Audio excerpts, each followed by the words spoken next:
You know, I'm a lucky man in so many ways, and one of the ways is that I get to work side by side with our next speaker, Susan Margulis. She is, like me, a professor at Canisius College in the Animal Behavioral Ecology and Conservation program. But she started in the zoo world after earning her PhD at University of Chicago. She moved to Brookfield. I'm reading the wrong one. She moved to Brookfield Zoo, where she served as a behavioral biologist and behavioral research manager. She then went on to be a curator of primates at the Lincoln Park Zoo. Now, in addition to her academic work, she still serves the zoo community as a stud bookkeeper for Gibbons and a member of the AZA Behavior Advisory Group. She currently also conducts zoo research based upon the behavior and reproductive biology of zoo-housed apes. Dr. Susan Margulis.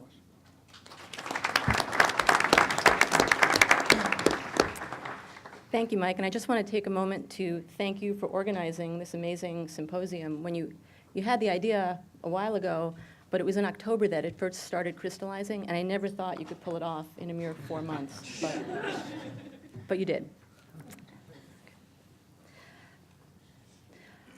Everyone has to decide where they draw the line when it comes to what is and is not okay with animals. Some people may be vegetarian or vegan, but others, but they may think it's okay to wear a leather jacket. Some may think a leather jacket is not okay, but leather shoes, that would be okay. Some eat meat, and others feel that only free-range meat is acceptable to eat. And when it comes to zoos, some people feel that no animals should be kept in zoos, and I respect that opinion, although I don't agree with it.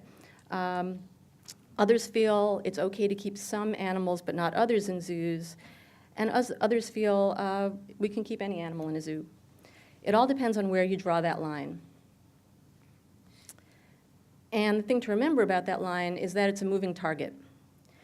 We need to consider this. Where we draw the line depends on our societal norms, it depends on our beliefs, and it depends on our personal choices. It becomes a decision based largely on ethical grounds, and it's a decision that is not necessarily firmly grounded in science or facts. So we may say that it's not okay to keep chimpanzees in zoos, but if you say that, well, then what about the other great apes? And Catherine alluded to this. If you say it's not okay to keep great apes in zoos, what about the lesser apes? What about old world primates? New World primates, prosimians. Where do we draw that line? The line keeps moving and it keeps shifting. And so we need to find a better basis on which to make these decisions. And I would argue that we need to make these decisions based on scientific information that is grounded in factual content. We may decide that cognitive abilities is something we need to consider, and this was just alluded to. Cognition, self-awareness, empathy are these grounds for making a decision about what animals can and cannot be held in zoos. Research continues to show that animals that we did not think had incredibly complex mental lives actually do.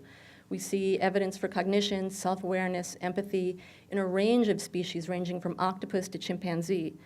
So how can we really draw the line based on those grounds? Often the genetic similarity aspect is raised, and typically we hear that humans and chimpanzees share between 95 and 99% of their DNA, depending on how you measure it. And that may be true, but again, depending on how you measure it, we share between 80 and 95% of our DNA with mice. So again, where do you draw that line? I would argue that we need to have clear, scientifically based standards upon which to base our decisions on species selection for zoos. We need to determine if we can maintain a species in an appropriate physical environment and social environment, and this is what we should base our choices on.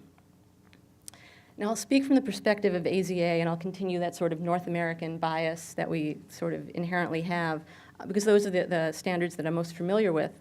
But other zoo associations, such as IAZA, have similar standards in place.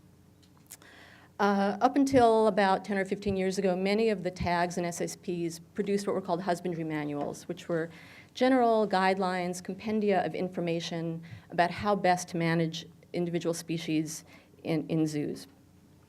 These manuals attempted to capture some of that historical knowledge that we've already said is very important in maintaining these species in zoos, especially as we lose experienced keepers.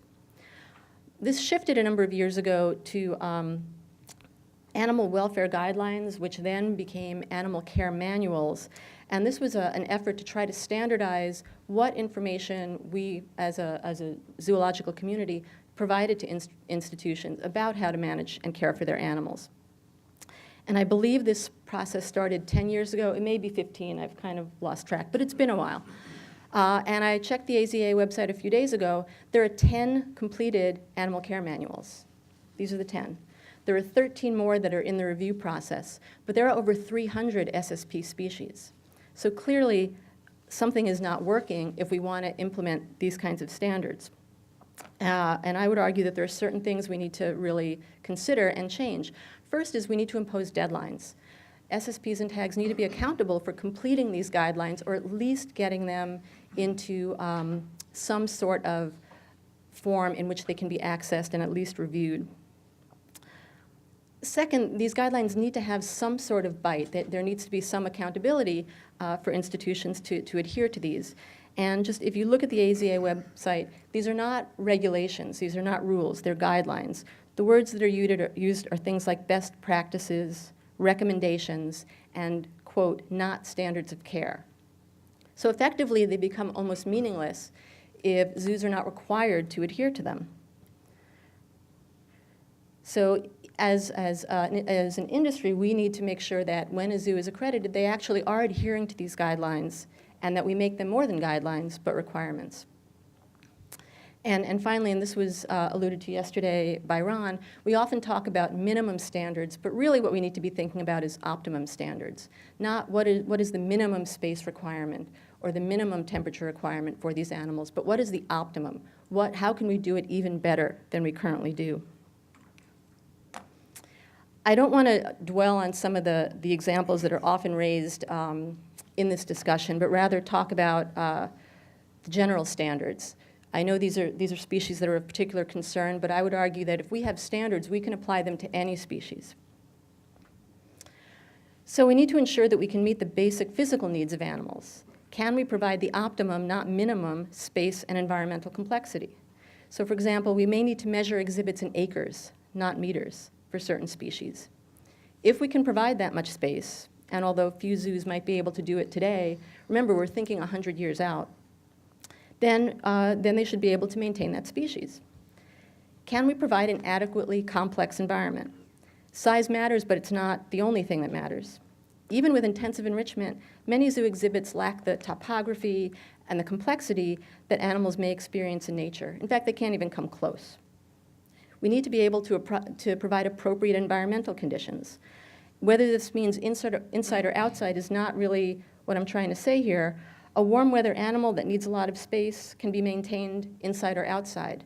And again, although today it's unlikely that a zoo might be able to provide such a climate, remember, 100 years down the line, we're likely to have colonies on the moon. If we can have a colony on the moon, we can produce a multi-acre, temperature-controlled exhibit in any part of the world that would house any species we could possibly imagine. It's science fiction today, but it surely won't be 100 years from now. We need to maintain species in appropriate social groups, and this is really critical. This needs to go beyond the basic keep social animals in social groups and keep solitary animals alone. We need to attend to the appropriate demographic composition of groups. So for example, chimpanzees usually live in complex multi-male, multi-female groups with individuals of various ages. They often maintain a sort of a fission-fusion system by which groups come together and split apart on a daily basis. This may mean that we have to have several interconnected exhibits for these animals such that they can choose their social groups on any given day. And we need to make sure that that social group does not just mean more than 2 animals. The current requirements for elephants require a minimum of 3 females because they are highly social animals. But in nature, groups are usually much larger. They're matriarchal, females are often related, they have their offspring with them. This is what we need to be able to provide. So what are the implications for zoos of the future? First, zoos will be more different from one another. There'll be more variability among zoos. Not all zoos will be able to house every species. And I view this as a good thing. Rather than every zoo having the same suite of species, they'll all be different from one another. There will be some zoos that have a small number of very large exhibits, perhaps with large groups. There'll be other zoos that have smaller exhibits, smaller species. Frankly, I think this makes the experience more interesting for zoo visitors, not less interesting. Some species may disappear or may be restricted to very few zoos. We simply have to accept that and move on. And our standards need to become stronger. We need to focus on requirements that will provide optimal exhibit experiences for the animals rather than minimum requirements. And because all it takes for a zoo visitor to come away from a zoo experience, even at the very best zoos, to come away with a negative opinion is to have one bad exhibit. One exhibit where the animal does not seem to have ideal welfare, that does not seem to be suited to that animal. That's what the visitor will come away with. And finally, we need to educate our visitors so that they're not always expecting to see that same suite of animals. They can have an amazing zoo experience, even without elephants or lions or dolphins or gorillas, or insert your favorite species there. Doesn't matter. You can have a wonderful experience. So we can consider any species as long as we can house them in species-appropriate physical environment, provide them with a species-appropriate social environment, and provide the appropriate husbandry. Okay. Is that possible for all species? Probably not today, but we shouldn't eliminate species without first going through this process. So you may wonder why I have Star Trek up here besides the fact that I'm really a hopeless Trekkie. But again, I'm trying to think 100 years out and think about technology. The technology from Star Trek, a lot of it exists now. Communicators, cell phones, those little tablets that the yeomen always used to walk around with, those are iPads, Palm Pilots. This is a holodeck on not the original Star Trek, but Next Generation. And you all know the show, right? So the holodeck can fool even Enterprise crew members into believing that they are somewhere that they are not. Why not apply technology like this to zoos of the future? There is holographic technology there. I think it can be done. One thing that came to mind yesterday that I hadn't even thought about before is if we say that there are species that we cannot house appropriately in zoos today, but may be able to house appropriately in the future, we have to keep them around, right? Extinct is forever, not just in the wild, but in the zoo as well. So if we pick a species and say, we can't house this species well now, so we shouldn't have it, 100 years from now, we won't be able to get it back. So we do need to keep that in mind. So zoos of the future will look different from today's zoos, and I actually view this not as a limitation, but as an opportunity to be completely creative and innovative in species selection and as a consequent zoo design. Imagine a zoo that focuses just on rodents or insects. You can do some really amazing things. So I put this in here for John. This is George. You're welcome. This is